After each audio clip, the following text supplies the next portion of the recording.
Good evening বন্ধুরা। গতকাল মায়ের বাড়ি গেছিলাম। বাঁকুড়া থেকে আমার ছোট মাসি এসছে, এখানে ডক্টর দেখাতে এসছে, তো তাই আমাদের সাথে দেখা করে গেল। প্রায় অনেক দিন পর দেখা হলো, অনেক মজা হলো, অনেক গল্প হলো। এরকম দুর্গাপুরে আমার মামার বাড়ি গেলেই আমরা সব ভাই বোনরা একসাথে হলে খুব গল্প করতাম, খুব মজা করতাম। তো এই দিনগুলোর কথা মনে পড়ে গেল। আর আমার ভাইজিকে নিয়ে পায়েল বেরিয়েছিল একটু ঘুরতে। দিনে চাউমিন করেছিল আর মাসি মিষ্টি নিয়ে এসেছিল। সন্ধ্যাবেলা প্রচন্ড খাওয়া দাওয়া হয়ে গেছিল। আমার মতো আমার মেয়েও ভীষণ টকেটিভ, তো মাসির সাথে গল্প করছিল। এই ফাঁকে দেখলাম পায়েল চলে এসছে, ও আবার বোনের জন্য রাখি নিয়ে এসছে, এই রাখি পরিয়ে দিচ্ছে।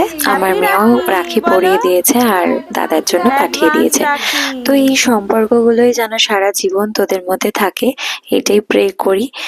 আর আমার ওদের দেখে আমার ছোটবেলার কথা মনে পড়ে গেল।